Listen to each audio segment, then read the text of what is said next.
tema Primeiro Deus.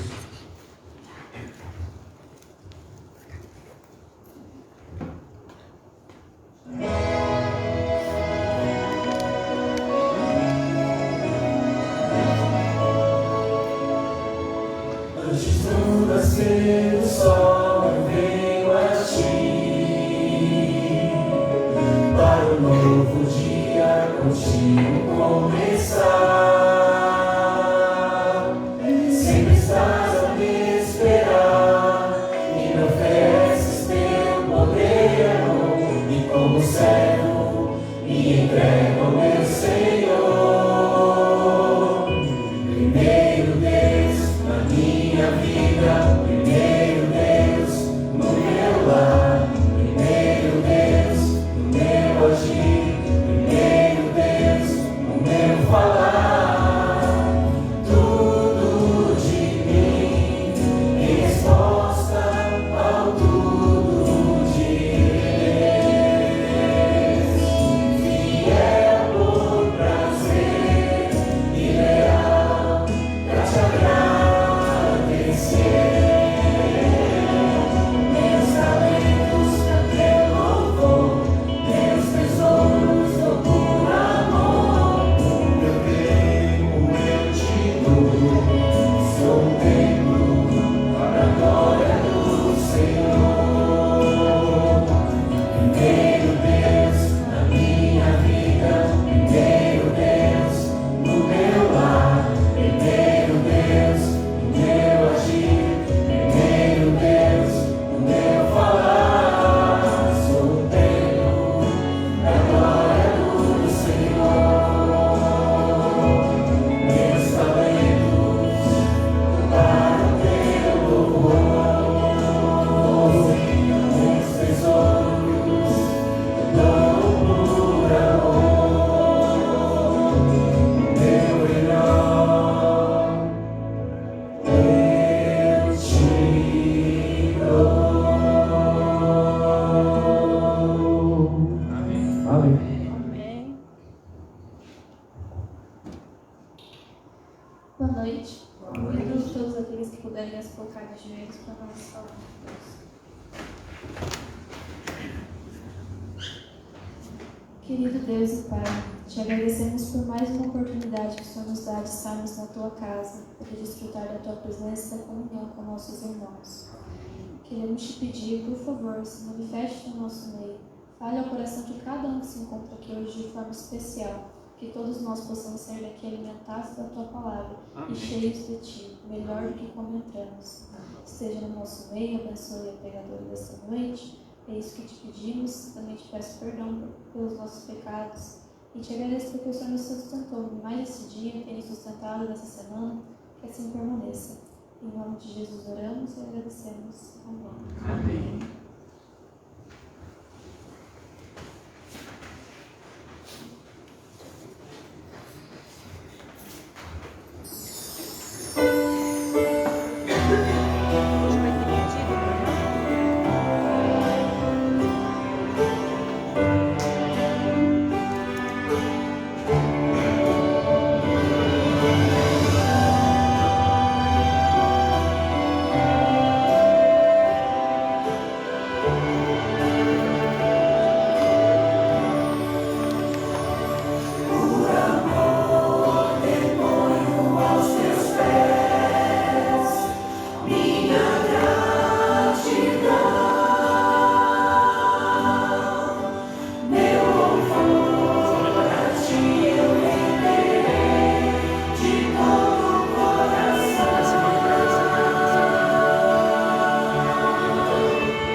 vamos agradecer pelas ofertas e pelos dízimos. Como já dizia o apóstolo Paulo, que ensinou que a maneira como doarmos é tão importante quanto o que doarmos. Ele disse: cada um contribua segundo propôs no seu coração, não com tristeza ou por necessidade, porque Deus ama ao que dá com alegria. Senhor, nosso Deus e nosso Pai, muito obrigado, Senhor, por ter nos permitido vir à Tua casa e ter nos permitido dizimar e ofertar. Amém. Senhor, provê para aqueles que não puderam dizimar, para que eles possam vir e dizimar na Tua casa, trazer à casa do tesouro as ofertas e os dízimos. Amém. Perdoa os nossos pecados, Senhor, e conceda-nos uma noite aqui na Tua casa, repleto de ensinamentos, para que a teóloga Carol, Senhor, nos ensine cada vez mais como devemos proceder. Amém. Já te pedimos e agradecemos no santo nome de Jesus. Amém, amém e glórias a Deus. Amém.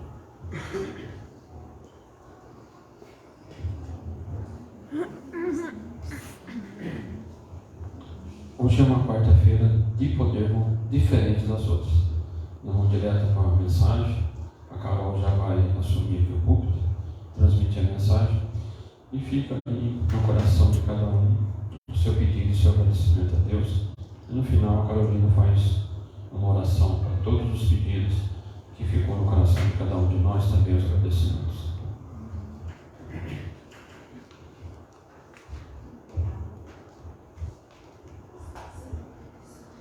Boa noite, irmãos. Boa noite.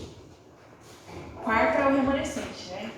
Quarta é o teste, que ela não é nem no final da semana nem no começo, ela é no meio.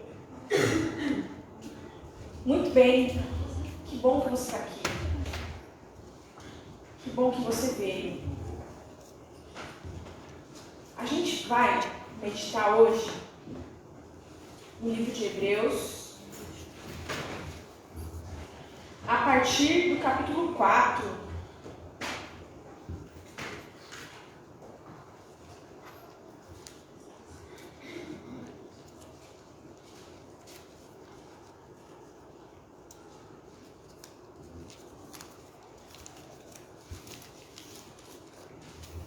Talvez você já tenha lido o livro de Hebreus. A gente não vai estudar todo o capítulo 4.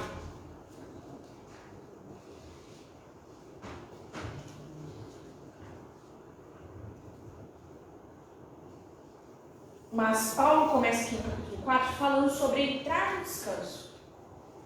Antes de Paulo falar de Jesus como sumo sacerdote. Se você leu hoje, a revista hoje está falando sobre o santuário. Para a gente entender um pouco sobre o santuário, a gente compreender o que tem aqui em Hebreus capítulo 4, eu quero trazer algumas considerações para vocês, como por exemplo, na criação, o primeiro santuário é ali o Jardim do Éden. E várias ocorrências que tem ali no livro de Gênesis também acontecem na construção do santuário. Na verdade, muitas expressões são tomadas como uma forma de repetição. E isso é uma coisa positiva, é uma coisa boa, porque o autor do livro de Levítico, quando ele está ali falando até sobre o couro dos animais, ele repete algumas expressões, ele quer dizer que Deus está, de alguma maneira, apontando para o Éden, ou querendo refazer o Éden. Porque no Éden, o que acontecia, e é uma pergunta até um tanto óbvia, é o seguinte: se não tinha pecado, se não precisava de sacrifício, por que um santuário no Éden? E a resposta é a seguinte: Deus e os seres humanos conviviam juntos. Lá no céu, um santuário, onde Lúcifer começa toda a guerra, toda a intriga. E é nesse momento, então, que a gente vai se debruçar de uma forma bem pequena sobre esse assunto. Mas é um assunto muito vasto, irmãos. Eu não quero esgotá-lo, eu não quero ser exaustiva, repetir o que você já sabe. Mas eu quero considerar com você o seguinte: quando Deus descansa no sétimo dia, e Paulo está falando do sétimo dia antes de falar de Jesus como sumo sacerdote, e Paulo está falando do sábado no livro de Hebreus, onde ele fala do santuário. Se você já leu Hebreus, ele vai falar bastante do santuário, porque outra pergunta surge também. Se Deus não se cansa, por que ele descansa? Se a humanidade não se cansava, ou se a humanidade passa a existir somente no sexto dia, por que a humanidade entra no descanso? Porque tanto o santuário de Deus como o sábado, eles têm uma ligação muito importante. O santuário, assim como é um lugar onde Deus mora, e agora você já sabe que é o lugar onde Deus faz expiação pelos nossos pecados, também é o lugar onde Deus reina. Então nós temos em Cristo Rei, Sacerdote e Redentor. Isso, para um judeu convertido, um judeu messiânico, por exemplo, é algo muito claro. Tanto que ele sempre se refere a Deus como Criador, Redentor e Rei. Criador, Redentor e Rei.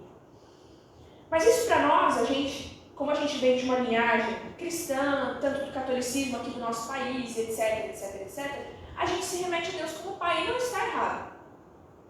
É que às vezes a gente foca em um ponto e esquece o outro. O adventista do sétimo dia, ele tem conhecimento sobre a mensagem do santuário. Mas é como se fosse tudo separado assim, e como se não fizesse parte, sabe? É como se fosse o santuário aqui e a mensagem de 1844. E a gente estuda no Antigo Testamento, mas o santuário só daquela vez. Para um judeu messiânico, a gente vai de trás para frente, né? O judeu messiânico já vem de lá para cá. O judeu messiânico, ele enxerga no livro de Gênesis alguns aspectos que eu vou trazer para você. Por exemplo, quando Deus descansa no sábado, não é um descanso de cansaço, mas é um descanso de reinado. Toda a criação passa diante dele, animais, seres humanos, e ele reina.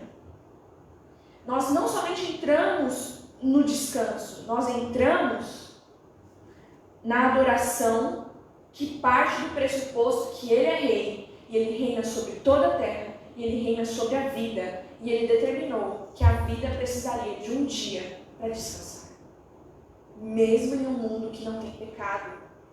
Então, quando nós que vivemos em um mundo de pecado, guardamos o sábado, nós declaramos que vivemos em um reino caído pelo pecado, mas que ainda assim Deus é rei. E mesmo que esse reino caído tenha miséria, injustiça, morte, dor, não importa. Nós temos um rei que é Criador e Redentor. Portanto, guardar o sábado no mundo de pecado se torna um ato de rebeldia, não de forma negativa. Rebeldia no sentido de que quem me dá o meu sustento é Deus. No mundo onde a lei é o pecado, quebramos a lei do pecado quando guardamos a lei de Deus e declaramos que é Ele que é Deus, que é Ele quem reina, e portanto, eu descanso nesse dia, eu não trabalho nesse dia, embora talvez seja o dia que vai ser mais movimentado, talvez é o dia que você possa ter mais clientes, talvez é o dia que tenha mais trabalho, não sei se você trabalha com comércio, enfim. Mas eu descanso nesse dia, porque é Deus quem reina, e eu entro no seu reino, e o reino dele provê para mim pão, comida, bondade, misericórdia, perdão, salvação. Então, quando a criação ela entra no descanso de Deus, é como não somente descanso no sentido de repouso, mas é uma declaração. do reinado e senhorio do Deus Criador do universo. Quando Paulo está trazendo isso, que ele vai falar, né, em Hebreus 4, descansou no 7º dia das obras, Paulo tem isso em sua mentalidade. Ele fala isso no verso 4. Ele vai fazer, na verdade, no livro de Hebreus o seguinte: uma espécie de linha do tempo, mas focando em quê? No santuário e na linhagem sacerdotal de Cristo. Dito isso sobre o sábado, Deus, então, ele descansa, sim, mas é um descanso de reinado. Não é um descanso de cansaço. Portanto, irmãos, o que quero dizer para você é, Hebreus 4, verso 14, Paulo começa assim: tendo, pois, a Jesus, o Filho de Deus, como grande sumo sacerdote que penetrou os céus, conservemos firmes a nossa confissão. Porque não temos sumo sacerdote que não possa compadecer-se das nossas fraquezas. Antes, foi ele tentado em todas as coisas, a nossa semelhança, mas sem pecado. E o verso 16, ele diz para nós, ele dá o ultimato, né? Acheguemo-nos, portanto, confiadamente junto ao trono da graça, a fim de recebermos misericórdia e acharmos graça para socorro em ocasião oportuna. O que Paulo está dizendo aqui, depois de ter falado do sábado, até para quem desconhece a mentalidade que envolve a criação, o santuário, a redenção, a presença de Deus, parece que são assuntos diferentes. Ele fala do sábado e agora ele começa a falar de Jesus como sumo sacerdote. Mas o que Paulo está trazendo na carta aos Hebreus é o seguinte: é o mesmo assunto. Eu já contei para vocês um pouquinho de como está dentro. Quando a humanidade, quando Adão e Eva, o casal, eles são expulsos do Éden, e nós temos diversas referências. A presença de Deus é a principal delas. É Deus quem desce atrás da humanidade, não é a humanidade quem vai atrás de Deus. Então, quando o Éden, e a gente percebe isso porque no começo, 2 árvores. Na nova terra, uma árvore e as suas folhas são cura para as ações. No Éden, um rio. Na nova terra, um rio. E eu poderia citar outras referências, que não é ao caso agora. Quando Paulo está dizendo que foi Jesus quem penetrou no santuário, e ele é o nosso sumo sacerdote, Paulo está dizendo a mim e a você: vocês têm um representante. Mas não é só um representante que foi nomeado para ser o seu representante. É alguém que entende você. É alguém que passou pelo mesmo caminho que você. E eu acrescentaria mais. Jesus passou de uma forma piorada as nossas tentações. Porque imagine você ter o poder de resolver tudo, mas não poder resolver. Cristo, como Deus, tinha o poder no estalo de dedos. E ele fala isso para Pedro, no momento em que os guardas vêm prender ele, fala: Pedro, se eu quisesse, milhares de anjos me tirariam daqui agora. E Jesus, então, tem que se segurar, irmãos, para não usar o seu poder de Deus e viver a vida aqui na terra como eu e você, como ser humano. Então, quando Jesus sai do deserto e dá de cara com o diabo, literalmente, ele entende você quando você está passando por um deserto, sofrendo, angustiado, orando, pedindo, clamando, balanceando, titubeando. E quando você acha que chega no final do deserto, Satanás ainda aparece para piorar a tentação. Ele entende você. Ele sabe o que é ser tentado. E não foi qualquer demôniozinho, não. Não diminuindo o que eu e você vivenciamos nesse mundo. Cristo Jesus foi tentado pelo próprio Satanás e ele triunfou. E o chamado que ele faz a mim e a você é que podemos nos achegar, podemos orar, podemos pedir, podemos clamar, podemos chorar, porque diante do trono da graça, ele nos compreende. E Paulo ainda acrescenta no livro de Romanos que o Espírito intercede por nós e nossas fraquezas, porque não sabemos como orar. Então o chamado do santuário é proximidade. Isso vai ficar claro no livro de Êxodo, quando Deus fala do alto de uma montanha com Moisés E o povo se assusta, o povo tem medo. O povo, imagina só, né? O povo viu um monte de milagre. Eu não sei se eu entendo Deus, se eu entendo o povo, porque era um povo escravo. Do nada, um monte de milagre. Milagre atrás de milagre. É o mar abrindo, é água doce, é pão caindo do céu, é trovão e Deus falando. Nossa, faz sentido a reação deles. De medo, Moisés fala com a gente. Fala para Deus falar com a gente, não. Olha só, fala você com a gente. Deus fala com a gente, melhor não, porque é demais. E aí Deus faz uma proposta para eles. O santuário é uma proposta de proximidade. Enquanto eu e você temos, Senhor, eu pequei, eu acho melhor eu não pregar hoje. Senhor, eu pequei, eu acho melhor eu não ir para a igreja hoje. Senhor, eu pequei, eu acho melhor ficar distante. Deus faz o oposto. A proposta do santuário é: eu quero morar no meio de vocês. Porque no domingo a gente viu, né, Isaías falando que é o nosso pecado que causa separação entre nós e Deus. A proposta do santuário é exatamente o contrário. Eu moro com vocês, porque é aqui na minha casa que eu resolvo o problema do pecado. A casa de Deus, ao mesmo tempo que é o lugar do seu trono, de reinado, também é o lugar de redenção, de salvação, de misericórdia. Portanto, meu querido, quando Jesus ele se apresenta não como só sacerdote, mas como sumo sacerdote, é alguém que pisou na sua pegada. Ou é você que está pisando na dele, na verdade.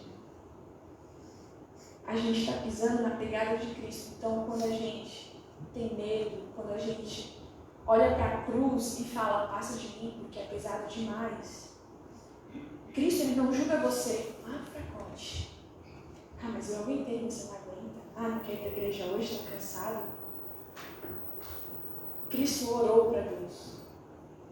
Afasta de mim esse cálice. E quando ele estava bebendo o cálice, ele exclamou o que muitos de nós exclamamos nos nossos momentos de aflição. Por que o Senhor me abandonou? Irmãos, já reparou que às vezes acontece algo na nossa vida extremamente estrito? Por exemplo, eu não consigo me lembrar de uma situação. Me lembro bem de uma situação. Quando eu estava estudando teologia, e as dívidas começam, né? Não aparece dinheiro para pagar. E é dívida, é livro para comprar. O meu problema é financeiro. Dívida, faculdade. Mas o meu sentimento, o meu coração dizia assim, Deus não abandonou. Racionalmente, não tem nada a ver uma coisa com a outra. Mas por que a gente carrega esse sentimento? Porque esse sentimento está ali, ó, guardadinho dentro do nosso coração, só esperando o desafio aparecer para ele falar na nossa cabeça. Se Cristo não tivesse passado pelo deserto orando em comunhão com Deus, o diabo sugeriria no final: Deus abandonou você. Só que Mateus 4 começa dizendo que foi o Espírito quem levou Cristo para o deserto para ser tentado. Foi o Espírito. Quando temos Cristo como sumo sacerdote, mesmo quando o Espírito nos conduz para um embate e a gente sai de lá derrotado, Cristo ergue sua mão furada diante do trono de Deus e ele diz: falhou o Senhor, mas estende o meu sangue sobre ele e declare ele perdoado. E Deus diz: a sentença é de perdão. Você tem falhas, você tem pecados, Cristo está te chamando hoje para te declarar perdoado. Amém. Você tem medo, você tem dúvidas, Cristo está te chamando hoje para sanar as suas dúvidas, curar o seu coração e dizer: é na sua fraqueza que eu te faço forte, meu filho. Quando os discípulos não sabem como orar, ele ensina os discípulos não a chamarem ó grande sumo sacerdote, ó Deus excelso, ó Deus grandioso. Não que isso esteja errado, isso está certo. Mas ele traz para perto, e ele pode fazer isso, ele ensina a gente a chamar Deus de Pai. Essa figura de provisão, de amparo, de cuidado, de perdão, de paciência, de bondade. Quando ele ensina os discípulos a chamarem Pai Nosso, Cristo é o único que poderia ensinar essa oração. Porque ele proveu todos os recursos, todo o sacrifício necessário para que o Pai não fosse somente dele, mas que o Pai se tornasse nosso.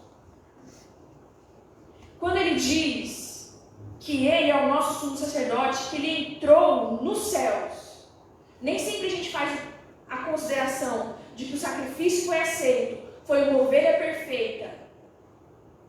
E quando o nosso nome passa na hora do juízo, todos aqueles que creem no sangue de Jesus são declarados salvos pelo poder da graça de Deus.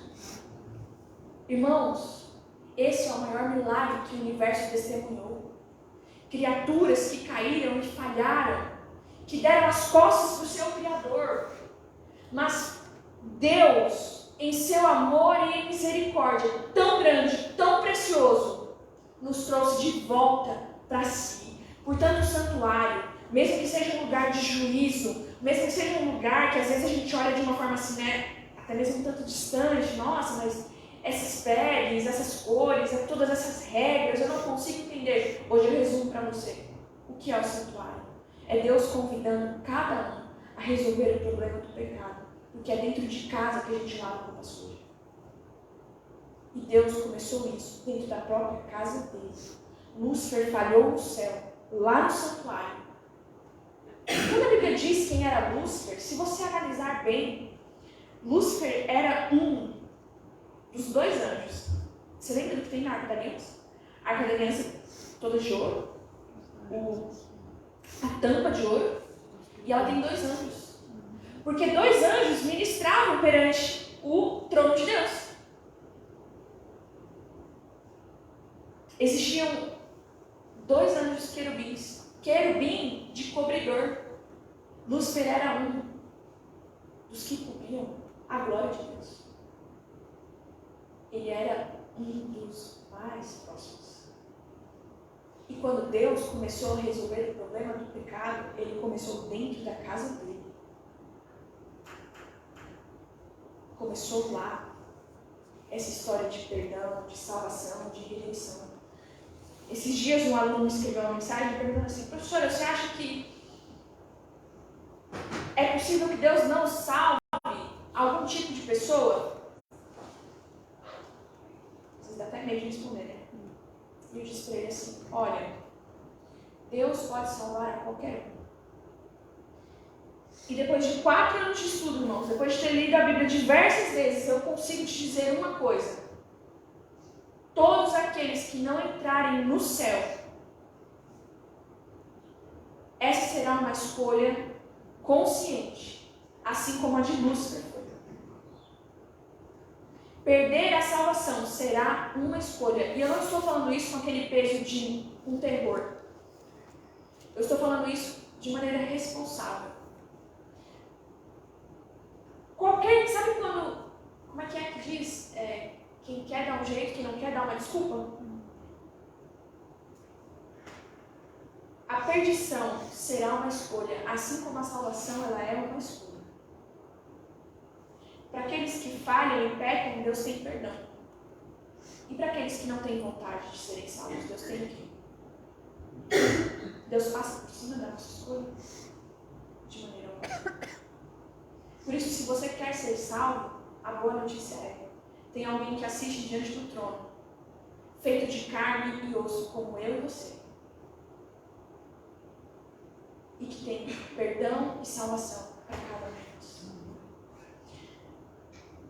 Hebreus 4,16 diz: acheguemo-nos, portanto, confiadamente junto ao trono da graça, a fim de recebermos misericórdia e acharmos graça para socorro em ocasião oportuna. Eu queria fazer uma coisa com vocês antes de nós encerrarmos a mensagem dessa noite. Eu não sei se você está sozinho, se você está com a sua família, mas eu queria que você se reunisse, ou com o seu esposo, sua esposa, com alguém da sua família, ou se você quiser se reunir com um amigo, fica à vontade. E nós vamos orar nessa noite, pedindo a Deus a manifestação da presença dele na nossa vida. Eu gostaria que você registrasse o seu pedido em algum lugar, ou no seu calendário. Hoje, dia 1º de março, eu pedi a Deus, não sei, um sapato azul. Pedi a Deus uma transformação no meu coração. Pedi a Deus uma transformação na vida do meu filho. Se não completa, que comece hoje. A gente vai ter 5 minutos para fazer isso. Você pode fazer uma oração com essa pessoa. Mas a oração é pedindo a Deus a manifestação dele na nossa vida. 5 minutos vocês podem conversar e no final a gente encerra com uma oração. Tudo bem?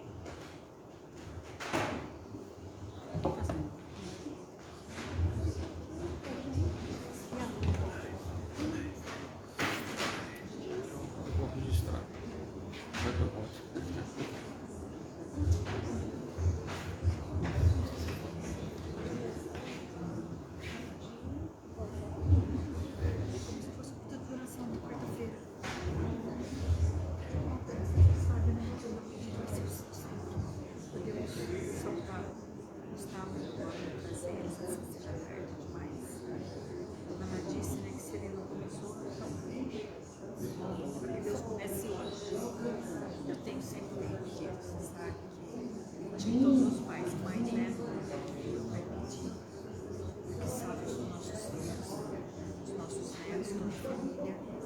Começando por nós, né? Porque a gente pede tudo de pessoas que são só e a gente não é. Primeiro a gente. Então, esse é o meu pedido de Deus. Deus nos deu poder também, né? Para a gente continuar firme nos caminhos dele. Deus transforma o nosso coração. Esse é o meu pedido. Eu sempre preciso. Sabe, uma coisa simples, faz, esforço,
Irmãos, não sei se todos terminaram. Terminaram? Tem alguém para terminar? Eu espero então.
Antes de nós orarmos, ou finalizarmos, sempre que você ler a expressão casa do Senhor na Bíblia, está se referindo ao santuário.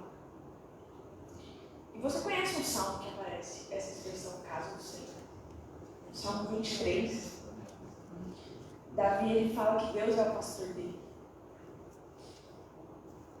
E na qualidade de ovelha, a ovelha que é guiada pelo Senhor, ela passa pelo vale da sombra da morte. Mas Deus também provê águas tranquilas, águas calmas, águas de descanso. E ele repete, né? Porque tu estás comigo. Por mais que o santuário tenha todo esse peso profético, e não está errado ter pregação sobre isso. A gente só não pode se esquecer que aquele que ocupa o trono está conosco em cada minuto do nosso dia. Amém.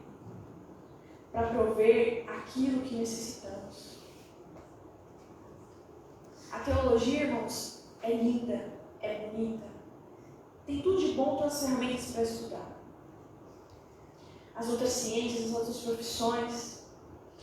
E eu estou pesquisando um testemunho na internet para trazer para vocês sobre uma oração respondida, né? E eu fui assistindo vários testemunhos. Vários. E depois que eu tinha assistido muitos, eu parei e pensei assim, curioso, né? Que a gente não vê nenhuma outra, não desmerecendo, eu não acho que, não é isso. Mas eu creio no poder do Evangelho, do encontro do divino com o humano, que transforma. E a gente não pode perder isso de vista. Deus faz tanta questão da nossa vida que Ele escolheu se fazer carne e osso, mesmo sendo do tamanho que Ele é,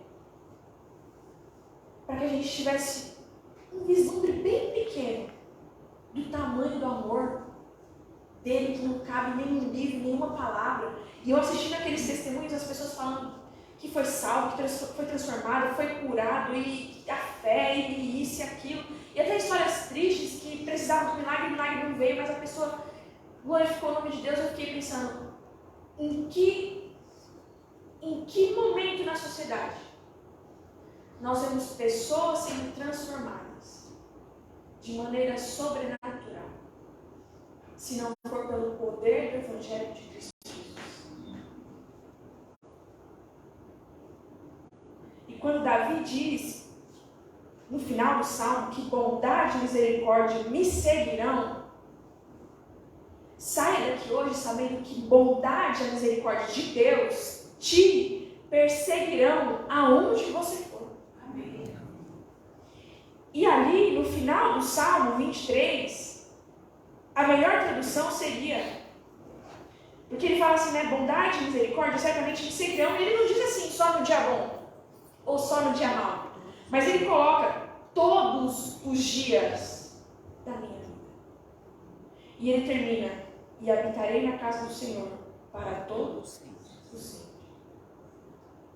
A melhor tradução seria, e descansarei na casa do Senhor. O santuário também é um lugar de descanso. A gente descansa no sábado. E a gente descansa na casa do nosso Pai, sabendo que Ele provê tudo o que necessitamos. Se você falhou, se você pecou, Deus tem perdão para você. Se você entrou aqui necessitado de coisas físicas e materiais, Deus tem poder para prover para você. Amém. Se você entrou aqui com o coração quebrado, com uma história quebrada, Deus tem poder para refazer tudo novo.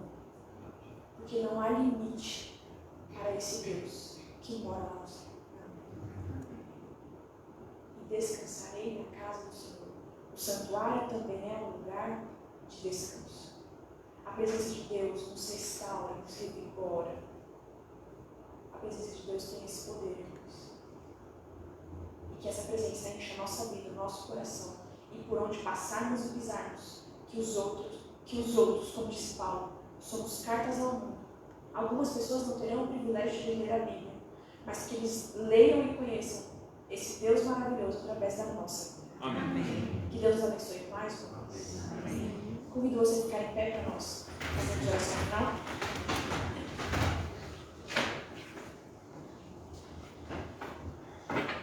Nosso Deus e nosso Pai, queremos terminar esse culto mais uma vez suplicando pela Tua presença na nossa vida, na nossa história, no nosso lar. Nós somos humanos, pecadores, falhos, e entregamos essa oração a Ti através do nosso sumo sacerdote, Cristo Jesus. Entregamos as nossas falhas, os nossos pecados, entregamos os nossos sonhos, o nosso futuro. E hoje a nossa oração é pela manifestação da Tua presença na nossa vida. Senhor, como povo, como igreja, nós pedimos a Ti pela manifestação da Tua presença nessa igreja. Amém. Pedimos a Ti, Senhor, pela Tua manifestação no nosso trabalho, na nossa família, dentro do nosso coração, onde somente o Senhor conhece aquilo que Te pedimos em secreto. E Te pedimos também pelo batismo do Teu Espírito. Amém. Que Ele venha sobre nós, nos dando capacidade, nos dando graça, nos dando, Senhor, a Tua presença preenchendo o nosso ser a cada dia. Firma os nossos passos no caminho. Hoje aqui, diante do Teu santuário, diante da Tua casa, diante do universo, entregamos nossa vida nas Tuas mãos. Amém. Em nome de Jesus. Amém, Senhor. Amém.